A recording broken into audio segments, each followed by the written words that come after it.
And again, before I proceed to support this motion, allow me to clarify just one issue. I have been accused by the Deputy President of bias, indicating that I cannot preside over these impeachment proceedings because I am biased. I want to confirm that when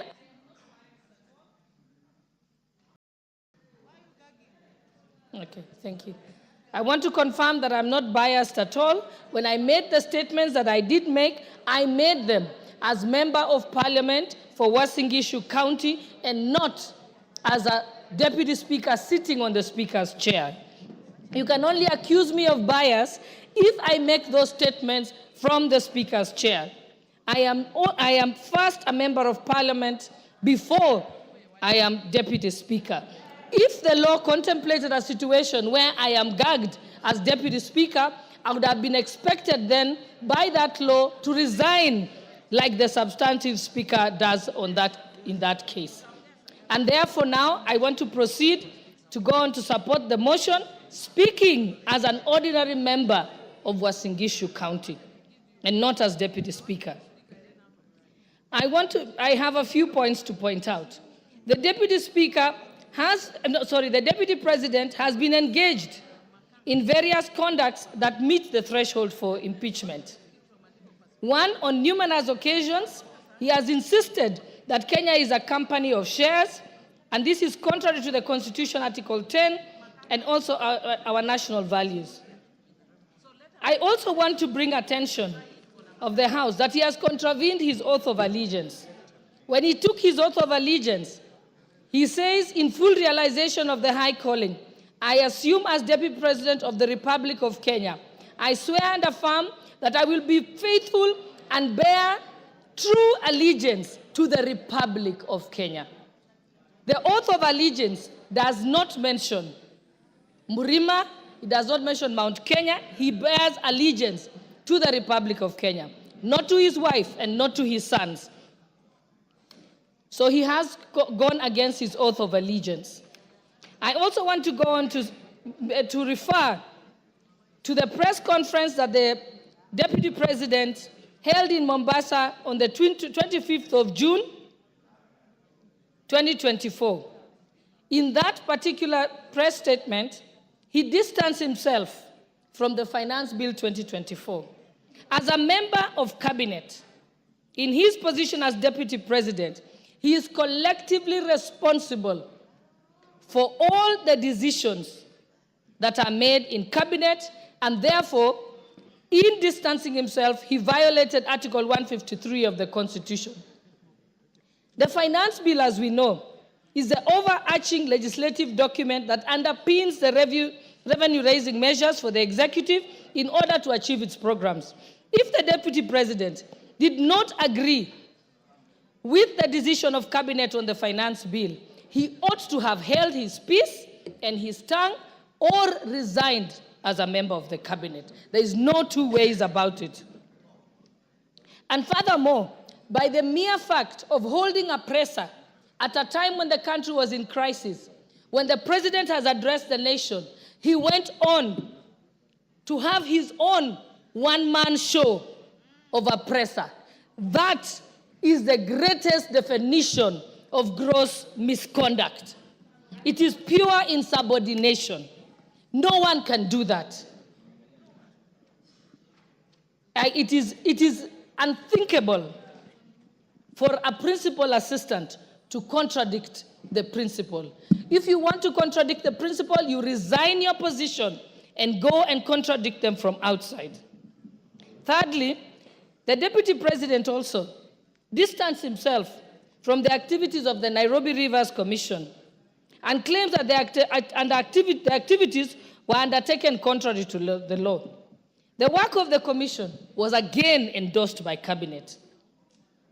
The government followed laid down laws regarding eviction and resettlement of members of the public. The Deputy President knows that this has been a crisis in this country and in contravention of the laws by having people living by the riparian zone. And in this year, people had actually died. And in order to prevent further deaths in future, Cabinet in its wisdom decided to relocate the members of the public And again, he again failed to take collective responsibility with cabinet, did not resign, but went on to countermand the decisions that had been made in cabinet. Furthermore, he has taken an oath of secrecy and therefore cannot publicly divulge what was decided in cabinet. Again, there he has contravened the law. 4, during the press conference in Mombasa on the 25th of June 2024, the Deputy President accused the Director General of NIS of providing faulty intelligence and firing some senior officers. As a state officer, and most importantly, as a member of the National Security Council. Under Article 240, the members of the National Security Council, at Clause 2B, the Deputy President is a member. He then cannot discuss intelligence briefs that come to his knowledge during the proceedings of the National Security Council. Again, with that, he has gone against the Official Secrets Act and his oath of secrecy.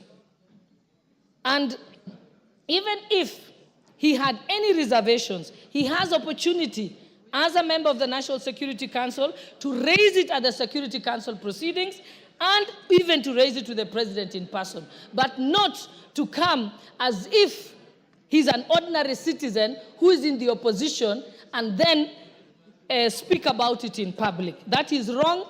In fact, it is juvenile. It reveals him as a person who is unhinged and cannot control their tongue. 5, during the rally in Githurai, Nairobi, which was presided over by the Deputy President, with some members of Parliament present, he was involved in leading chants that said, Ruto must go. Ruto is a one-term president. He never denounced those statements. What that amounts to is that he is guilty of treason and other allied offenses. That is the Penal Code, Section 40. And I will read it out, just that there is no doubt. It says that any person owing allegiance to the Republic of Kenya or else of Kenya, if they compass, imagine, invent, devise any deeds with the intention of the death, the maiming, the wounding, the imprisonment, or restraint of the president is guilty of treason. So Rigathi Gachagua is guilty of treason. And it also amounts to gross misconduct. So the Deputy President cannot therefore expect to remain in his office as Deputy President when his party to efforts to remove the President, to undermine the President, and to campaign against the President. His tenure as a principal assistant is not tenable by any interpretation or meaning. And 6, during his appearance in church in Meru, the Deputy President insinuated that if he is removed, the tribes of Kenya who are native to the Mount Kenya area will revolt and be violent. Again, that is treason and other allied offenses. And he also goes against the National Cohesion and Integration Commission Act with his utterances that relates to ethnic profiling. And even as late as yesterday, if I had any doubt in my mind that Rigathi Gachagua must be impeached and removed from office as Deputy President of the Republic of Kenya, he made it very, very clear yesterday. Yesterday, he went on to disclose details of the Kenya Kwanza pre-election pacts. This is contrary to non-disclosure agreements that were signed by parties. And without any due regard to these non-disclosure clauses, and without seeking consensus from other principals who are party to those pacts, he went on to sing like a parrot on national television That is unbecoming behavior of a person who holds an office as high as that of the Deputy President of the Republic of Kenya. And lastly, I want to point out that all the violations that I have set out in support of this motion were brought upon and the evidence said by the Deputy President himself. This is not from anywhere. It's from his own very utterances. Practically, this is what the Deputy President has done. He has dosed paraffin on himself and he has lit the match all by himself without the help of anybody else. And so he has only himself to blame. I support this motion. Thank you, Honorable Speaker.